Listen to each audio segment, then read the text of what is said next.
E estamos de volta com a Revista Justiça. Participe pelo WhatsApp 61 99975 8140. Agora 8 horas e 36 minutos.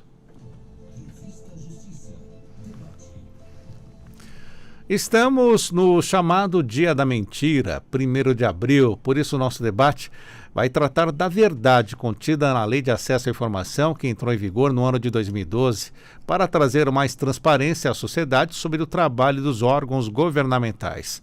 Por isso estamos recebendo aqui em nossos estúdios ela que é doutora em Direito Constitucional e Direitos Fundamentais, mestre em Ciências Jurídico-Políticas, advogada pública, procuradora federal, também diretora de Recursos e Acesso à Informação da Secretaria Nacional de Acesso à Informação da Controladoria Geral da União. Daniele Gontijo, seja bem-vinda. Bom dia. Bom dia, Sérgio. Bom dia aos seus ouvintes. Muito obrigada pelo convite. É sempre uma honra estar aqui com você. Também estaria conosco, né, Daniele, a doutora Ana Túlia de Macedo, secretária nacional de Acesso à Informação da Controladoria Geral da União, mas teve um imprevisto e não pôde comparecer, não é? É isso. Também está conosco o advogado especialista em Direito Constitucional e Tributário, com atuação em cortes superiores, doutor André Peixoto. Seja bem-vindo. Bom dia. Bom dia, Sérgio. Bom dia, Daniele. É um prazer estar aqui com vocês nessa manhã, falando desse assunto tão caro e importante para a nossa República, para o nosso Estado Democrático de Direito. Então vamos lá, doutor André, vou começar com o senhor mesmo. Vamos fazer aí um contexto histórico, né, sobre o acesso à informação. O senhor faz uma viagem no tempo, passamos aí ontem pelos 60 anos do golpe militar. Isso tem a ver também com o nosso assunto de hoje? Claro, Sérgio, tem tudo a ver, inclusive. Então a gente percebe, né, ontem, 60 anos do golpe militar no Brasil, esse direito à informação, o direito à liberdade, que são direitos imbricados, são direitos que estão conexos entre si, não são direitos velhos no nosso ordenamento, pelo contrário, né? A gente passou por dois tipos de regime diferentes, né? Os regimes aos quais eu me refiro são o Império e a República Federativa, mas dentro deles a gente percebe que mais ou menos duro o regime, essa liberdade, o acesso às informações é restringido paulatinamente. Então a gente percebe que no Império o direito à informação em tempos de poder moderador, em tempos de poder mais com afinco do imperador soberano, esse direito era totalmente restrito. Era restrito às elites, era restrito ao poder governamental, e o povo não tinha a menor participação, não só porque a questão do império, a questão de coroa já é uma participação popular restrita, mas sim porque esse é o modus operandi de um sistema mais duro, mais enrijecido. Bem, o Império foi afrouxando, foi se tornando, desculpa a expressão redundante, mas democrático, né? Um pouco incoerente isso, mas foi se tornando um pouco mais democrático. E esse acesso foi paulatinamente vindo à tona, né? Até quando veio o golpe também da República. E aí então, bem, quando sai de um regime e entra em outro, esse acesso ele tende a se manter, né? Mas não é bem assim que acontece na história, infelizmente. Nossa história, ela se compara a um eletrocardiograma, que é idas e vindas, né? Subindo e descendo a todo momento, então enrijece, enfraquece e assim vai. Então, para encurtar um pouco a história, no Estado Novo, a gente viveu muito isso, né? De uma maneira que o Estado ele fazia isso para se sustentar. Então, restringir as informações, fazer, né, com aquelas informações o que se bem entende, né, para justamente uma forma de se perpetuar no poder, né? Porque o povo não está vendo o que os governantes estão fazendo, e aí com isso consegue fazer a massa de manobra e consegue se perpetuar no poder por muito mais tempo.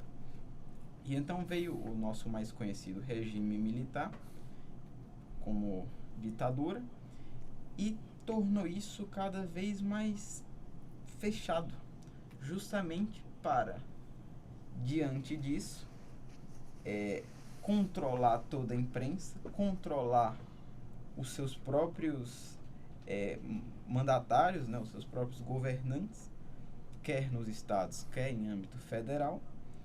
E aí passou-se tanto tempo, o regime militar, né, ele teve essa sobrevida relativamente grande, né, 24, 25 anos, porque omitiu informações. Então, quando você está diante da ausência de informações, a tendência é não haver tão grande insatisfação do povo, da população, e quem está no poder, aí permanecer. Sim.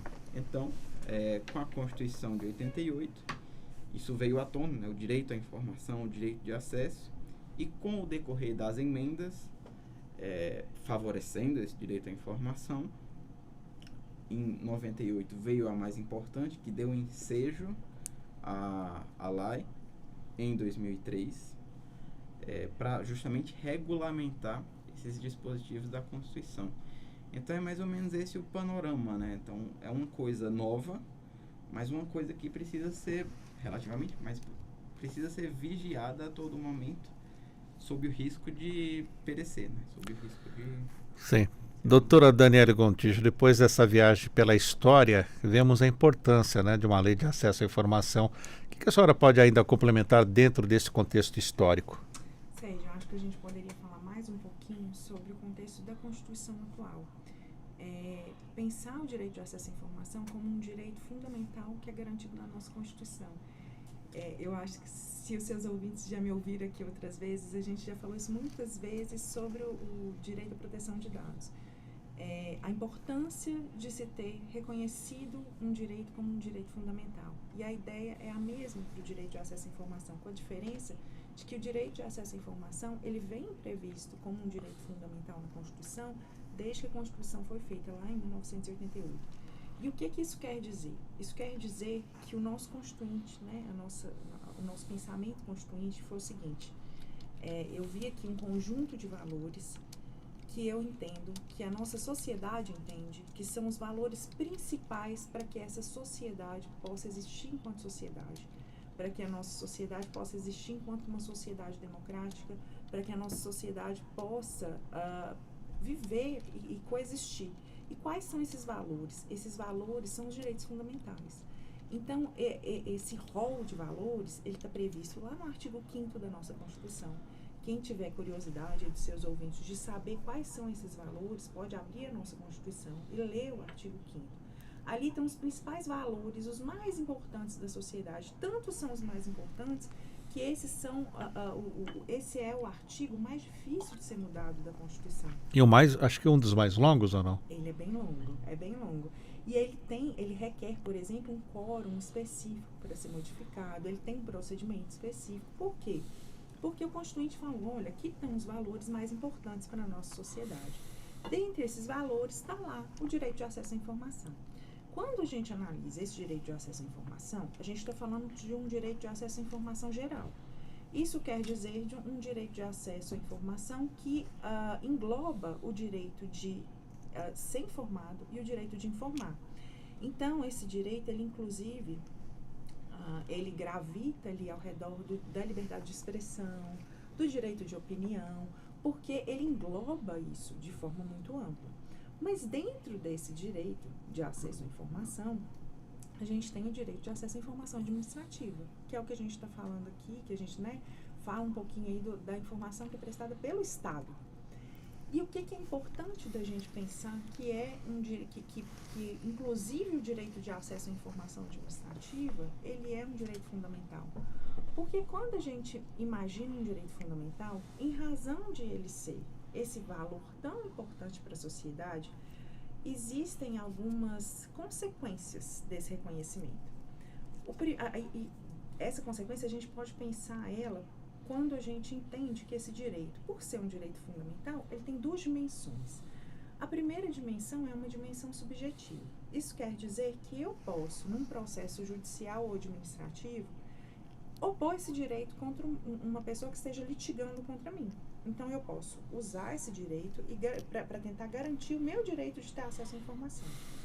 Mas de um outro lado, que é um lado tão importante, que é desse reconhecimento, né, como um direito fundamental, é a dimensão objetiva, que é reconhecer que esse direito é um valor tão importante para a sociedade, que ele tem essa dimensão objetiva de irradiar esse valor para o resto do ordenamento jurídico todo. Isso quer dizer que todo o restante do ordenamento jurídico tem que ser interpretado à luz desse direito. Tudo que a gente for analisar no ordenamento jurídico tem que ser interpretado à luz dos direitos fundamentais, à luz do direito de acesso à informação. Então, qualquer norma, por exemplo, estatal, que seja editada abaixo da Constituição e que a gente vai interpretar referente, por exemplo, a um acesso a um documento produzido pelo Estado, a gente tem que ter sempre em mente isso, que essa norma tem que ser interpretada à luz do direito de acesso à informação, porque ele é um direito fundamental. E mais que isso, além dessa eficácia, o que a gente chama de eficácia irradiante, porque o direito irradia-se para todo o restante do ordenamento jurídico, ainda o fato de esse direito ser um direito fundamental, ele ainda cria para o Estado o que a gente chama de dever de proteção estatal. O que isso quer dizer? Quer dizer que o Estado ele tem que agir para proteger esse direito. Não adianta só ele se abster e falar assim, olha, eu não vou me meter para atrapalhar esse direito. Não, na verdade, ele tem que fomentar. Ele tem que criar estruturas para proteger esse direito. Então, daí a necessidade, por exemplo, de ter uma lei, daí a necessidade do Estado garantir todo esse processo de acesso à informação, de pedido, de você poder ir ao órgão, de ter um sistema onde você faz esse pedido, de ter um processo de recurso, porque isso faz parte do dever do Estado, decorrente do fato do acesso à informação ser um direito fundamental. Doutor, vamos explicar para o nosso ouvinte. Qualquer pessoa tem acesso à lei de acesso à informação? Como funciona isso? Então, a lei é bastante generosa quanto a esse ponto, porque durante muito tempo, como falado anteriormente, se restringiu esse direito sobremaneira. E agora, sim, agora muita gente do povo, todo mundo do povo, tem acesso, sim, aos dados, às informações. Obviamente que essas informações, elas não são dadas por inteiro. O que eu quero dizer com isso? É que existem informações que não podem ser dadas, né? Então, são informações que segredo de Estado, questões muito sérias de orçamento, diplomacia entre os Estados, relações entre os Estados estrangeiros. Mas os dados concernentes às atuações dos Estados enquanto licitações, projetos, todas essas questões devem sim serem publicizadas ao povo, né? O povo tem direito a saber, né? A agir como se fosse um outro fiscalizador fora da própria bolha do Estado, né? Fora da própria, ali do próprio conjunto do que é o Estado. O povo forma esse quarto poder, vamos dizer assim, para poder fiscalizar o Estado de fora, né? E ainda, Daniele, o povo, qual é o papel dessa sociedade ou da sociedade civil no uso dessa lei para acabar fazendo uma monitoração dos atos, das ações do governo, dos estados, dos municípios e até promover uma participação do cidadão? Então, Sérgio, eu acho que essa lei é a lei da cidadania, sabe? Porque a cidadania significa participação social, né? A cidadania significa participação do povo nos negócios do Estado.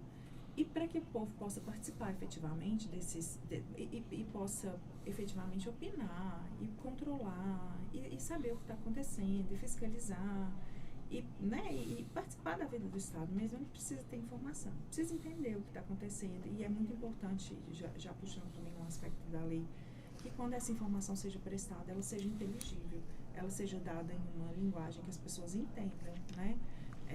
Isso é um trabalho que a gente tem tentado fazer, inclusive na CGU, lembrando que assim, a CGU trabalha com informações do âmbito federal, mas a gente tem tentado fazer essa mudança de cultura, né, para que a informação seja dada cada vez numa linguagem mais simples, mais cidadã, mas para que a pessoa possa participar de uma vida cidadã de verdade, para que ela possa votar com consciência, para que ela possa acompanhar a atividade do Estado, ela precisa ter as informações. Então, eu acho que a Lei de Acesso à Informação, ela vem como um instrumento para possibilitar essa cidadania de forma cada vez mais substanciosa, para que a pessoa possa efetivamente participar, mas participar de verdade, entendendo o que está sendo feito, acompanhando, fiscalizando. E como o doutor André bem lembrou, a atividade de controle social é uma atividade muito importante para o Estado, porque é uma atividade de controle que está fora da estrutura do Estado, mas é uma atividade de controle realizada por aqueles para quem o Estado se destina, né? O Estado atua para prover as necessidades dos seus administrados. Esses administrados poderem controlar essa atuação do Estado é um exemplo, uma demonstração muito do mais elevado grau da democracia.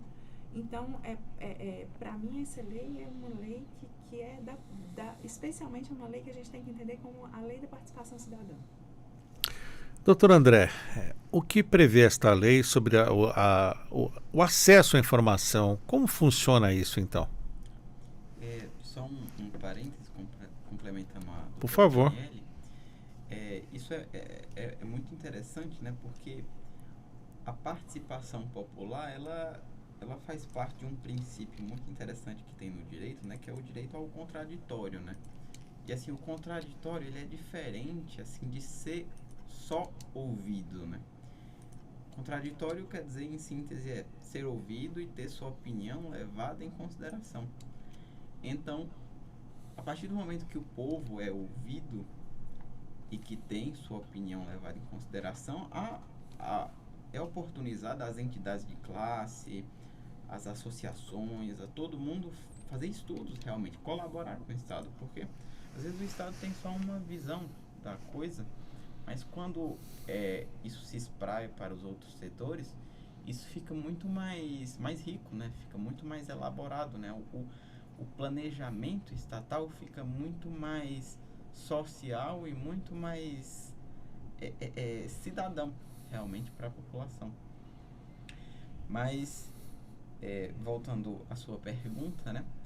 A lei abarca o acesso à informação. A informação, como a doutora Daniele disse, é informação administrativa. Não estamos falando daquela informação propriamente de imprensa, etc., mas sim a informação administrativa.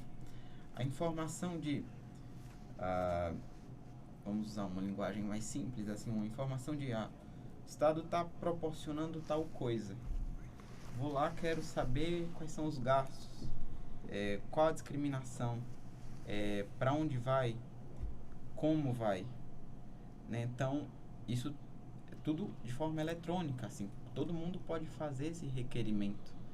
Então, isso é muito interessante, porque o Estado, ele deve, né? A gente tira aquela visão ditatorial de Estado, em que o Estado é o ser da razão e passa a ser, na verdade, como uma espécie de devedor, né? Então, ele deve explicar, e pela lei, né, sabemos que temos os sistemas informacionais em âmbito municipal, em âmbito federal, em âmbito estadual, justamente para as pessoas pedirem informação de tudo. Assim, obviamente que elas elas devem obedecer àquela escala de ultra secreta e reservada, mas elas devem e podem pedir informação de questões atinentes à saúde, atinentes à estabilidade financeira, econômica do Estado, tudo isso. Então, tudo que for ligado, conectado a isso, as pessoas elas têm direito de saber, justamente porque são coisas que afetam elas também. E tudo isso via portal, via algum acesso eletrônico? Via portal, exatamente. Doutora Daniele, e a CGU? Qual é o papel dela, da Controladoria Geral da União, com a Lei Geral de Informação? Lei de Acesso à Informação. A CGU, Sérgio, funciona dentro do sistema de informação no âmbito federal como uma terceira instância de pedidos de acesso à informação. Foi legal que o André trouxe essa ideia do contraditório para a gente pensar num processo. Como é que funciona? A pessoa pode fazer o pedido No âmbito federal, ele é feito via plataforma Fala BR, é uma plataforma que está na internet. A pessoa entra lá, se cadastra, o cadastro é muito simples, é pelo CPF, e ela faz o pedido direcionando ao órgão que ela quer saber a informação. Não tem pedido anônimo? Pode pedir anônimo. Pode? Ela faz o cadastro, não tem como ser anônimo. Ela precisa se cadastrar na plataforma para ela poder ter acesso. Mas ali dentro da plataforma, ela pode optar para que os dados dela não sejam divulgados. E isso é super respeitado.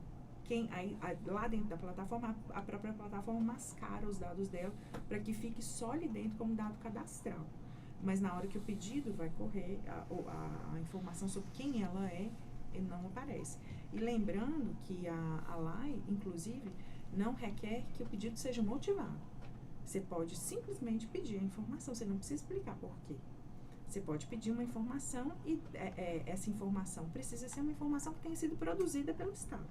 Tem que ser uma informação que existe, não pode ser uma informação que o Estado vá produzir para atender ao seu pedido. Tem que ser uma informação que o Estado tem produzido na sua atividade. Pedindo essa informação, não precisa motivar, não precisa explicar por que você quer essa informação. Isso é uma previsão da lei.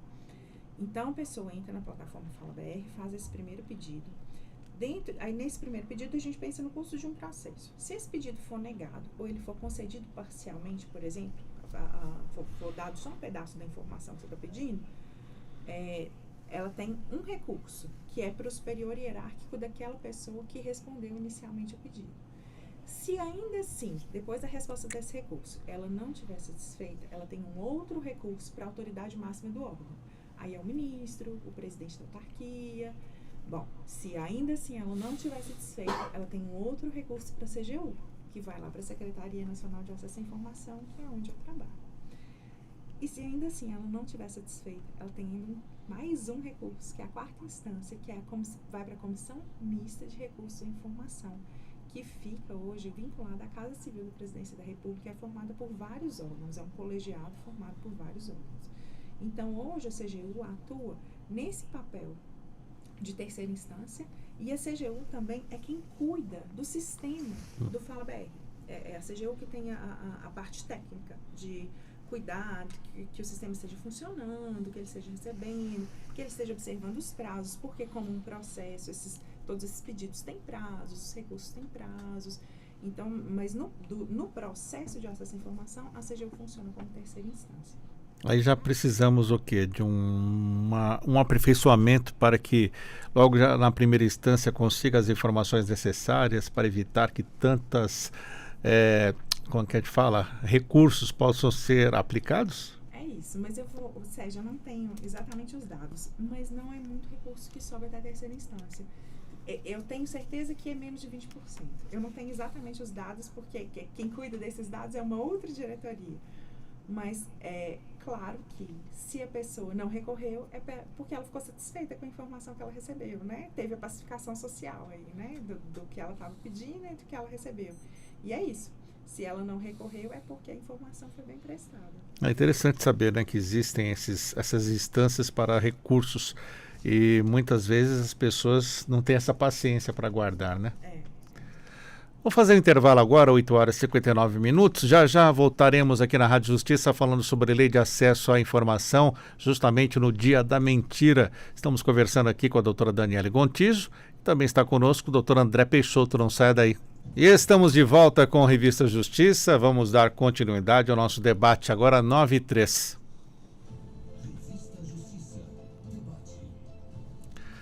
Dia da Mentira, mas estamos falando sobre verdades contidas na Lei de Acesso à Informação que entrou em vigor desde 2012. Estou recebendo aqui nos estúdios da Rádio Justiça a doutora Daniele Gontijo, ela que é doutora em Direito Constitucional, Direitos Fundamentais, mestre em Ciências Jurídico-Políticas, advogada pública, procuradora federal, diretora de Recursos de Acesso à Informação da Secretaria Nacional de Acesso à Informação da Controladoria Geral da União e também o doutor André Peixoto, advogado especialista em Direito Constitucional e Tributário, com atuação em cortes superiores. Doutora Daniele Gontijo, vamos dar a nossa continuidade dessas informações sobre a Lei de Acesso à Informação. E a senhora separou aí um ponto importante, né, para o nosso ouvinte. Qual é esse ponto?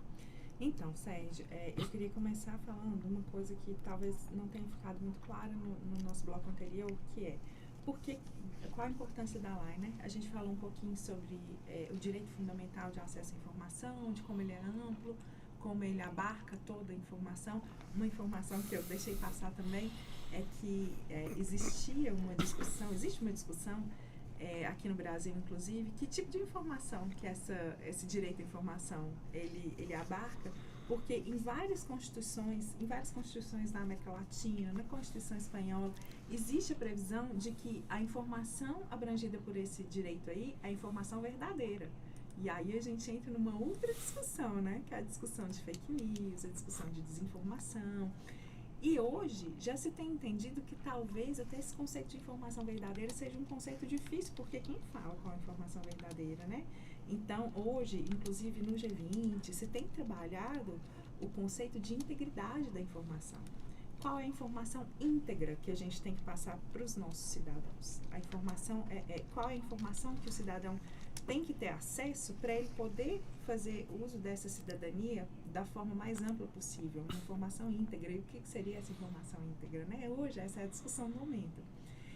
E aí eu acho que um ponto que ficou faltando falar é que, dentro desse direito tão amplo, a gente falou que ele engloba o direito de acesso à informação administrativa, e a lei veio exatamente para regulamentar esse direito, essa parte do acesso à informação administrativa. E uma coisa que a gente precisa deixar muito claro para os seus ouvintes, para a gente sempre ter em mente, que o André trouxe muito bem ali na introdução, é que a gente saiu de um estado que tinha uma cultura de sigilo para um estado que tem a cultura de transparência. E esse processo de transição foi um processo não muito fácil. Então, hoje, a gente ainda consegue identificar pessoas que ainda têm essa mentalidade da cultura do sigilo. De que eu não posso dar essa informação. De que a população não vai lidar bem com essa informação. Enquanto a gente tem, na verdade, em um Estado democrático, a máxima de que o Estado democrático é um Estado transparente. Na verdade, tudo que o Estado faz é público. A regra é a publicidade e a transparência, a exceção é o sigilo. E a lei, esse é o ponto que eu gostaria de falar, que a lei é muito ciosa dessa exceção. A lei respeita todas as exceções que estão previstas em lei de sigilo. Então, a lei respeita, por exemplo, vou dar alguns exemplos aleatórios.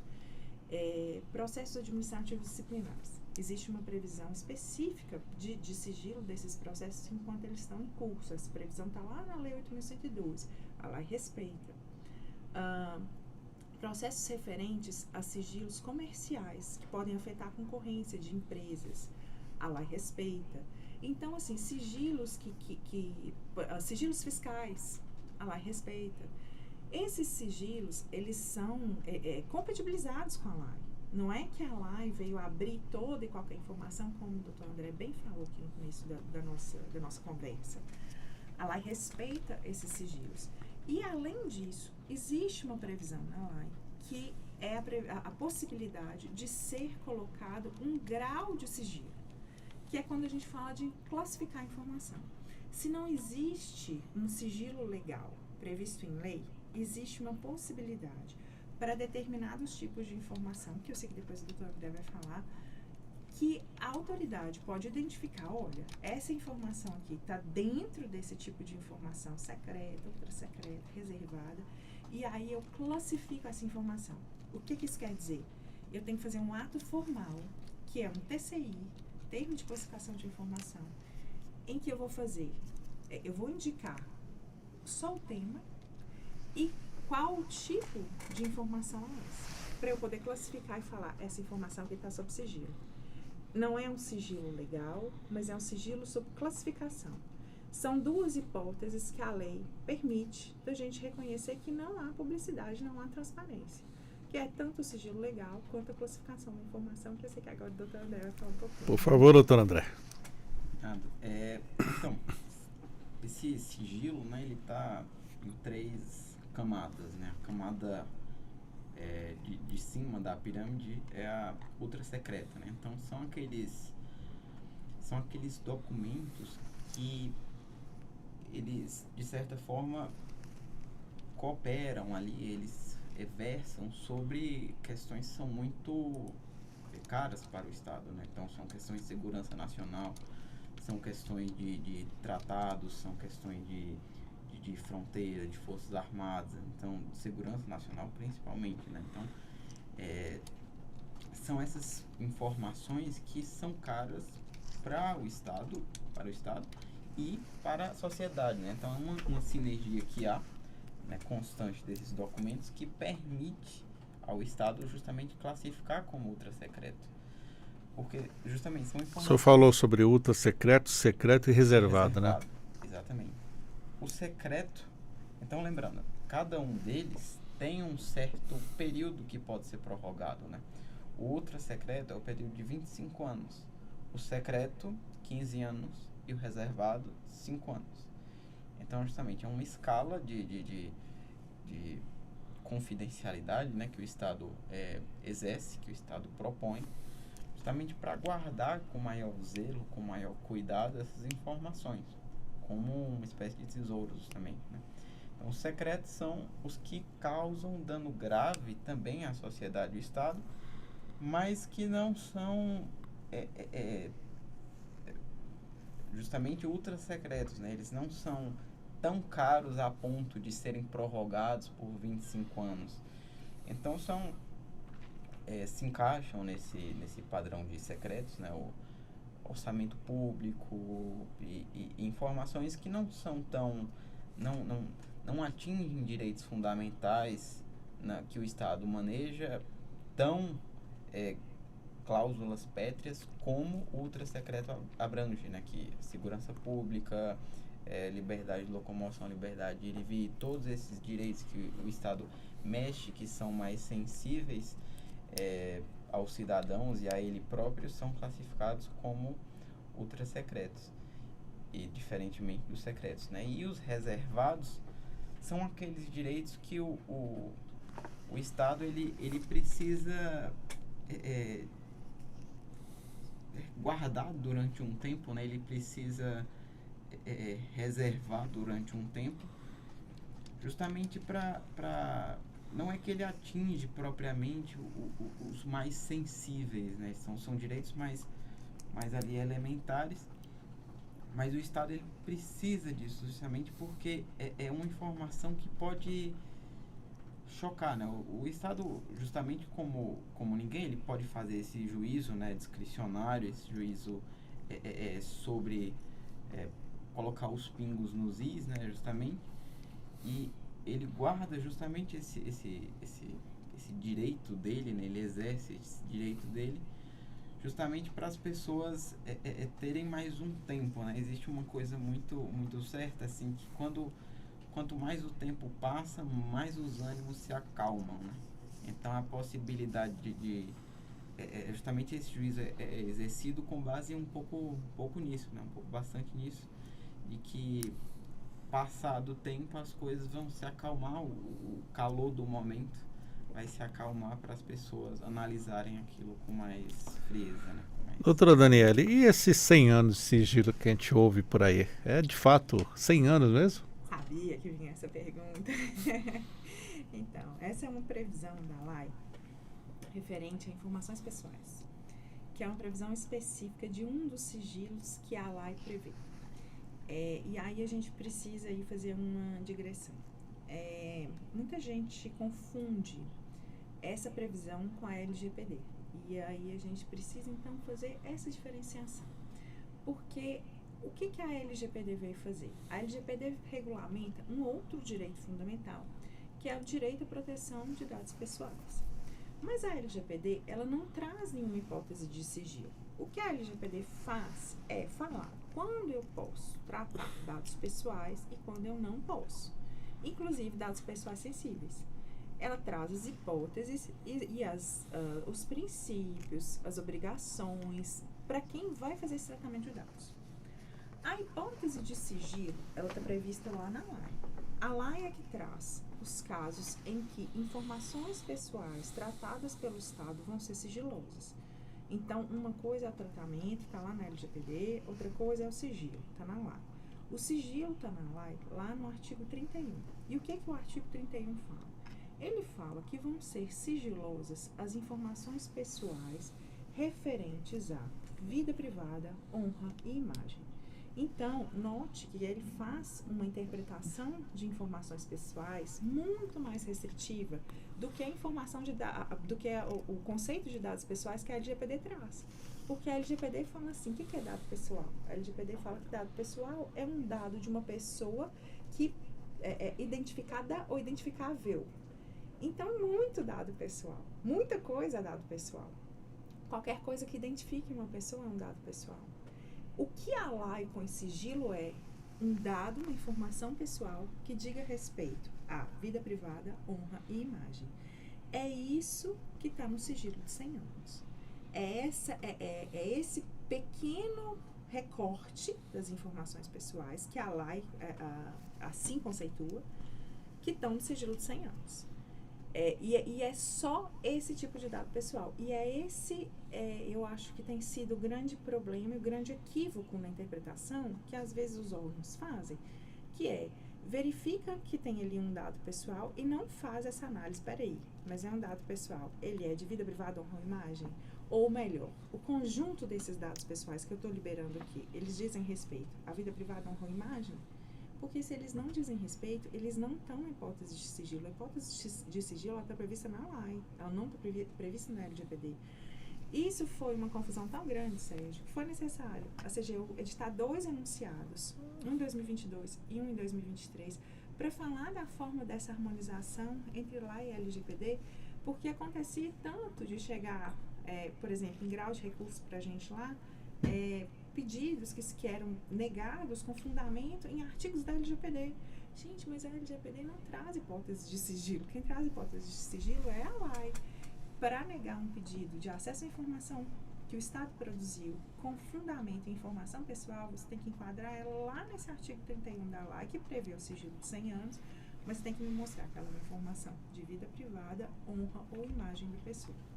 Inclusive tivemos um esclarecimento publicado pela própria CGU no último dia 20 de março a respeito da lei, né? Um jornal estava questionando a aplicação da lei de acesso à informação. O que a senhora pode trazer para o nosso ouvinte? Porque na época houve bastante movimentação. O jornal está dizendo que o governo atual também repete prática de governo passado?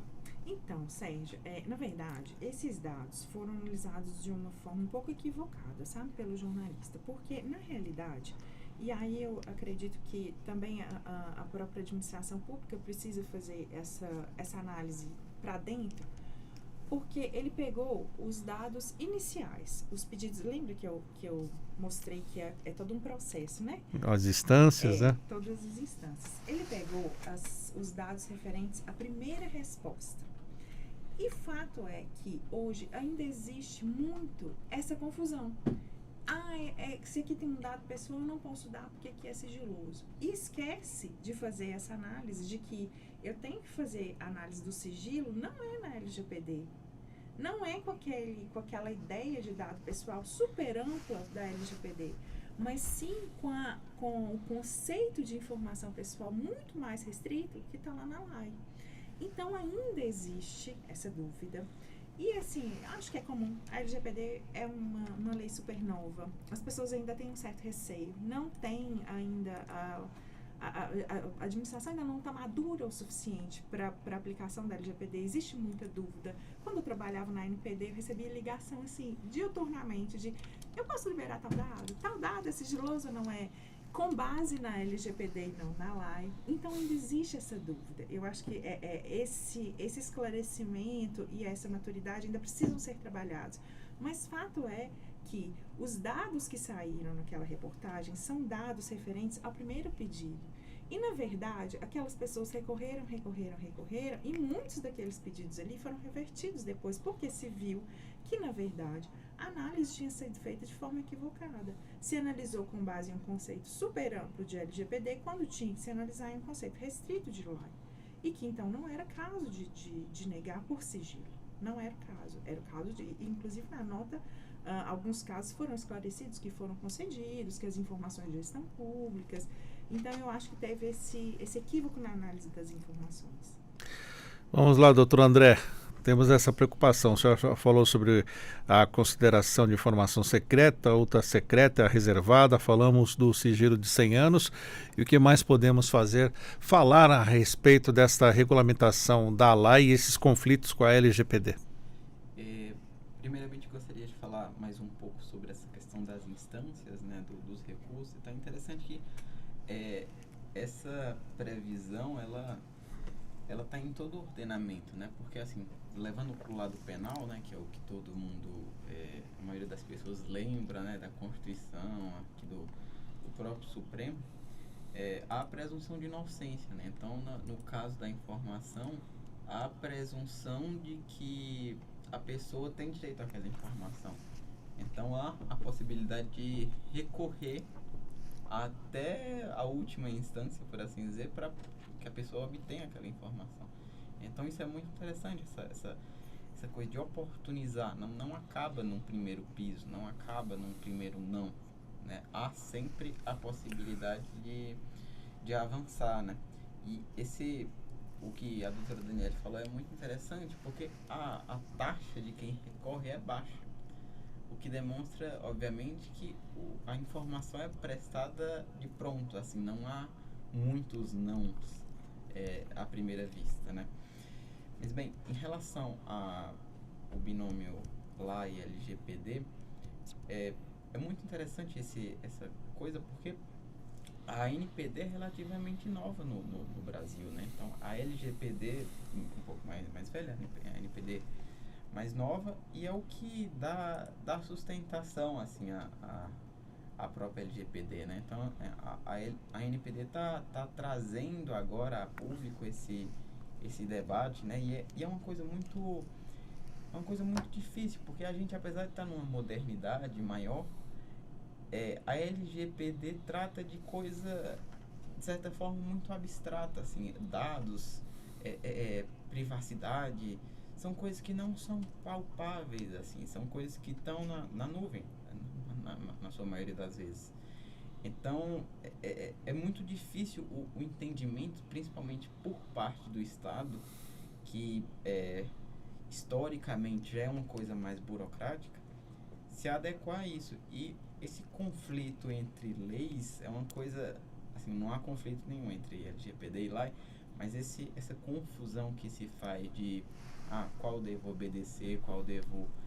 É um pouco da coisa da nossa sociedade, um pouco imediatista, assim, a gente precisa pegar as leis e precisa interpretá-las como algo que é harmônico. Então, a LGPD, justamente, ela está lá, ela protege mas quem regula, né, quem disciplina, quem discrimina os dados que são passíveis de obter a informação, como a doutora Daniele falou, é justamente a LAI, né? Então, mas tudo isso, assim, obviamente que isso tem que ser debatido, que isso tem que ser trazido à tona, mas é um pouco parte do processo mesmo de democracia, na minha opinião, assim, porque isso demora um pouco, assim, um fruto não fica maduro do dia para a noite, assim. Então,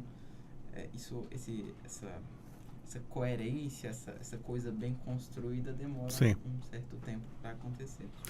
Doutora Daniele, temos as instâncias pela via administrativa e também podemos judicializar esta informação, caso as instâncias não cedam esta informação pedida? Pode.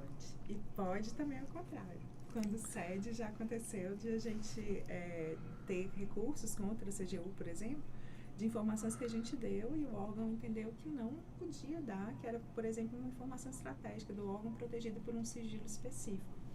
E só complementando uma coisa que o doutor André falou, uma curiosidade. Por favor. Tanto é pró-cidadão esse sistema recursal, que a última instância recursal aconteceu não faz muito tempo, ela só é acessada pelo cidadão. As instâncias recursais só são acessadas pelo cidadão. Quem recorre é o cidadão. Mas na última instância, às vezes acontece de a CGU dar uma decisão parcial que dá uma parte da informação que o próprio órgão não gostaria de dar. Então, recentemente um órgão entrou em contato com a gente e falou, não, eu gostaria de recorrer para a CMRI, porque eu não concordo com a decisão da CGU. mas é um sistema recursal do cidadão. O órgão não tem recurso. Quem pode recorrer é o cidadão. É o cidadão que leva a discussão, né, nos graus recursais. O órgão tem um instrumento para a CGU, que é um instrumento previsto na portaria da CGU, que a gente chama de incidente de correção, que às vezes sai uma decisão da CGU e ele pode trazer um fato novo que aconteceu, um fato superveniente, trazer, olha, esse fato aqui aconteceu e isso pode mudar a decisão que a CGU deu em termos de concessão da informação. Mas aí o dado já foi passado. Ele consegue trazer durante o período de cumprimento. Então, ele pode entrar com esse pedido antes de cumprir, porque o cumprimento, às vezes, por exemplo, tem dados que são de mais difícil cumprimento. Por exemplo, quando o cidadão pede uma informação e o órgão alega que existem informações pessoais que estão protegidas por sigilo dos 100 anos, isso é até bom você ter falado porque é uma informação importante. Não necessariamente, nesses casos, a informação é negada. A informação pode ser tarjada. E isso está nos enunciados da CGU. Então, o que a gente faz? Fala, olha, entregue a informação, tarjando as informações pessoais que você está alegando aí que tem sigilo. Mas esse tarjamento é um tarjamento que demora. Isso, inclusive, é uma informação que também está lá na nota da CGU, que está se desenvolvendo um sistema de inteligência artificial para auxiliar nesse tarjamento mais rápido. Mas, via de regra, é um tarjamento demorado. Então, a gente dá um prazo para cumprir essa entrega da informação. Então, olha, entregue a informação tarjada em 30 dias. E aí, o órgão, antes de entregar, pode apresentar esse incidente de correção, alegando, olha, tem aqui um fato novo, tem aqui um fato que vocês precisam considerar que pode alterar a decisão de vocês. É quase como se fosse um embargo de declaração. E temos experiências fora do país, aqui do Brasil, sobre esse acesso à informação, os outros governos? O que a senhora pode trazer para o nosso ouvinte saber? Temos, deixa eu aproveitar e fazer um jabazinho. Agora em maio a gente vai receber o Brasil faz parte de uma rede que chama Rede Transparência e Acesso à Informação, RTA. E a gente vai receber o encontro dessa rede aqui no Brasil, agora em maio, 14, 15 e 16. No dia 14 nós vamos ter palestras abertas, e essa rede é formada pelos países latino-americanos, Espanha e Portugal. E a gente vai ter a honra de receber essa rede exatamente para discutir acesso à informação, o que cada país faz. Tem algumas coisas que são um pouco diferentes. Por exemplo, o ano passado a gente participou, a nossa equipe participou, e havia uma discussão acerca de alguns tipos de documentos que em Portugal não se entendia que eram documentos públicos, aqui no Brasil se entendia. Então, são sempre discussões muito profícuas, muito interessantes, para a gente entender como é que cada país está tratando, né, essa ideia do acesso à informação, mas assim, todo mundo seguindo sempre na ideia de países transparentes, países democráticos. E aí estaremos aí recebendo a rede dia 14, 15 e 16 de maio. Alguma curiosidade das diferenças de acesso à informação? A senhora já falou sobre esses documentos, mas algo curioso, pitoresco? E-mails servidores. Como assim? Muita discussão. Se e-mails de servidores públicos seriam ou não passíveis de acesso à informação. Esse deu muita discussão. O e-mail, o conteúdo, o quê? Não entendi. O e-mail... O seu e-mail, por exemplo. O meu e-mail pessoal. Porque existe essa discussão se a gente pode ou não disponibilizar o nosso e-mail, @CGU. Porque se entende que às vezes a pessoa pode lotar a caixa do servidor com pedidos que deveriam ser direcionados para caixas institucionais. Então se discute Olha só. Se esse antes da pode ou não pode. Doutor André, Lei de Acesso à Informação se aplica então em todas as esferas, municipal, estadual, federal, é isso? Todas as esferas. Todos precisam ter um portal de acesso à informação? Todas as esferas, e tanto a administração direta quanto a administração indireta. Explica direito isso. Então, bom, assim, a nossa repartição de competência, né, a gente usa muito na Constituição Federal o princípio da simetria, né? Então, todos aqueles os entes, eles são como um espelho, né? Então, tem a União, os estados e os municípios e o Distrito Federal, que a gente sabe que é espécie de ente híbrido entre estado e município. Mas bem, todos devem as mesmas obrigações de direitos e deveres para a população e para a própria máquina estatal.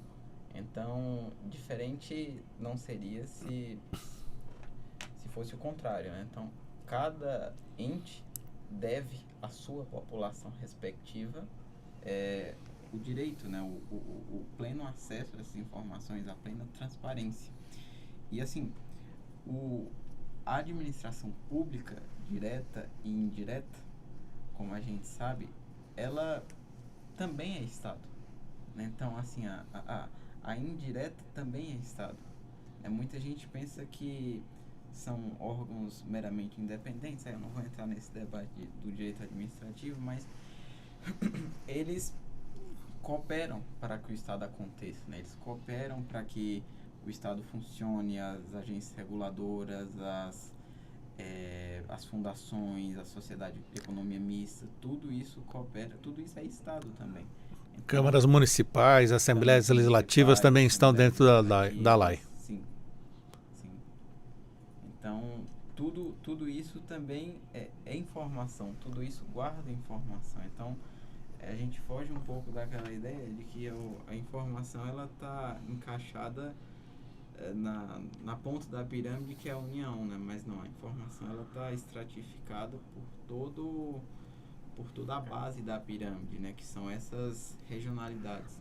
Doutora Daniele, quem fiscaliza se a lei está sendo aplicada? Então, no âmbito federal, a CGU. Eu queria só complementar que estados, municípios, eles não usam, mas podem usar o Fala BR. Isso é uma coisa muito legal que a CGU tem feito, que é uma parceria com estados e municípios, de disponibilizar. Está sendo devagar, alguns estados estão aderindo, é claro que é por vontade própria, porque não é obrigatório, mas já que a gente tem, né, no âmbito federal esse sistema, eles estão aderindo. A CGU faz um acompanhamento, mas não tem o poder de coerção, de fiscalização, só no âmbito federal. Muito bem, nosso tempo já está acabando. Quero agradecer e partir para as considerações finais nesse debate sobre a Lei de Acesso à Informação. Começo com advogado especialista em Direito Constitucional e Tributário, com atuação em cortes superiores, doutor André Peixoto. Muito obrigado por estar conosco aqui na Rádio Justiça. Até a próxima. Obrigado novamente, Sérgio, Daniele. Foi um prazer estar aqui com vocês, com os ouvintes também participando desse debate, né? Um debate que é tão caro para a gente, né? Já estamos caminhando para 36 anos da Constituição Federal, então não são mais 36 semanas, não são 36 dias, é bastante tempo. E falar desses direitos fundamentais, falar do artigo 5º, sobretudo, né, assim, e das leis da lei, sobretudo, que regula esses dispositivos, é muito prazeroso sempre, porque a Constituição, na verdade, não à toa é chamada de cidadã, o objetivo dessa Constituição de 88 é justamente esse artigo 5º, né? São os direitos fundamentais, são as cláusulas pétreas, são as coisas que são extremamente sensíveis para toda a população, e falar disso aqui no Supremo é uma coisa muito gratificante. Muito obrigado. Agradeço também a doutora Daniele Gontijo. Ela é doutora em Direito Constitucional, Direitos Fundamentais, mestre em Ciências Jurídico-Políticas, advogada pública, procuradora federal, diretora de Recursos de Acesso à Informação da Secretaria Nacional de Acesso à Informação da Controladoria Geral da União. Obrigado por estar conosco, doutora Daniele. Sérgio, é uma honra sempre estar aqui com você, uma alegria, muito obrigada, viu? Obrigada pelo convite, uma alegria estar aqui no dia 1º de abril falando sobre verdades e esse papel tão importante da lei. E sobre esse papel tão importante da lei, como a senhora pode concluir então essa participação? O que a senhora deixa de mensagem para o nosso ouvinte sobre ela? Eu deixo de mensagem que eu acredito que os ouvintes que nos acompanharam até aqui, eu espero que eles tenham ficado um pouquinho curiosos e que eles busquem saber cada vez mais sobre essa lei, porque essa lei é um instrumento de participação desses ouvintes na vida do Estado. E é muito importante que todo mundo participe com informações íntegras, verdadeiras, com informações que possibilitem esses ouvintes acompanhar o que o Estado está fazendo e criticar quando tiver que criticar, elogiar quando tiver que elogiar e acompanhar de verdade a vida estatal. Muito obrigado mais uma vez aos nossos convidados. 9h34, intervalo rápido, porque na volta vamos saber a semana do STF com a consultora da Rádio Justiça e TV Justiça, Gisele Reis. Não saia daí.